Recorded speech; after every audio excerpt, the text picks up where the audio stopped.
او دا د پښتنو یو جهالت دی چې ډېر مولیان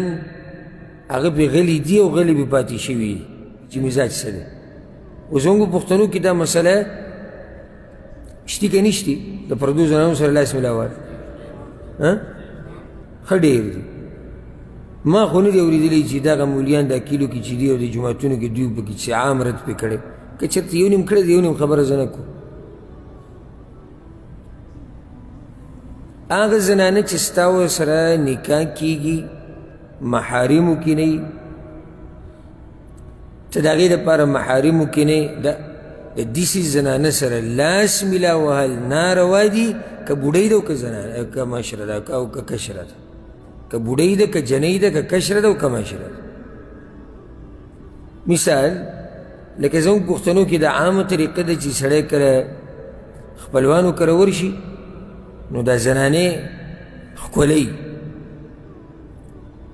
چې کله عمر یې لږ کم وي نو ښکلی یې او لاس ملول خو پرېږده هغه مزه خو هغې ته که دې ناروا وي خو د ځان له جاښه وکته خو خبره د هغې نه اورېدلې ده څه ته راغلې ده ښکلولو ته راغلې ده. وایي چې دا خو د ده تره ښځه ده مشره ښځه ده بیا دا ټکی راوړي مشره ده او کشره ده. شریعت تا ته څه وایي د هغې لحاظ پکار دی خبره د دې نه چې مشره ده کشره ده. ګوره یو زنانه چې په دې لار باندې روانې او عمر یې ستا نه لږ زیات وي بلکل پردی او ته پردی او تا راونیسي ښکلی دی ته ورته ناروا وې که نه وې نو دغه ولې ناروا نه دي دا ناروا دي هغه ناروا نه دي ولې یا مثال د رور ښځه چې دا هلک زلمی هلک دی او د رور د مشر رور ښځه هغه به دومره بوډۍ هم نه اگر که د بوډۍ دا خبره کمزوري ده خاصې ویم چې دا هلک کور ته ورشي هغه یې ښکلی لاس ملول خو پرېږده دا کوم ځای کې دي بعض دا وایي نو دا خو د بدګمانۍ خبرې دي نو ولې دا پیغمبر صلی الله علیه وسلم چې دلته وایي د حدیث کې زه د زنانو سره لاس نه ملاوم ولې پیغمبر صلی الله علیه وسلم بدګمانه و والعیاذ بالله یا به پیغمبر باندې به بدګماني کې بعض وایي د دې عربو چې تو عرب دا خیال کوي د دې پردې ده وایي چې د دوی زړونه سخا دي او منقود داسې وي چې د اسمان نه راکوشي وي د صحابه کرامو زړونه سخا وو د پیغمبر صلی الله علیه وسلم بیبیانو ته الله وایي او صحابه کرامو ته وایي ګوره اوس ښه د سورة الاحزاب کې دا خبره الله کړې ده الله صحابه کرامو ته وایي که څه غواړئ تاسو یا څه تپوس کوئ د پیغمبر صلی الله علیه وسلم د بیبیانو نه نو تپوس د پردې نه اخوا به کوئ په منځ کې به څه وي پرده وي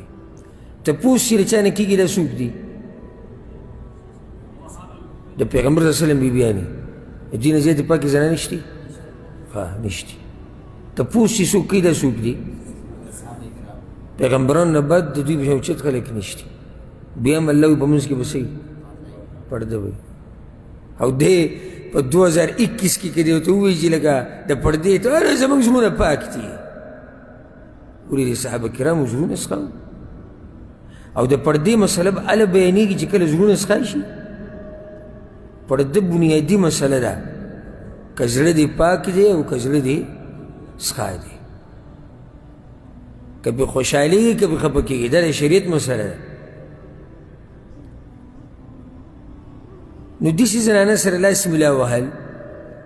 ناروا دي چې هغه ستا دپاره اجنبۍ ده او پردۍ ده دې سره لاس ملا وهل ناروا دي که ته پسې هر قسمه رشته لټې خو چې پردۍ ده ستا دپاره او ته پردۍ د هغې دپاره معنی ده چې تا سره نکاح کېږي نو بیا د دې سره لاس ملا وهل څه دي ناروا دي ښکلول خو لا پرېږده او غټه خبره ده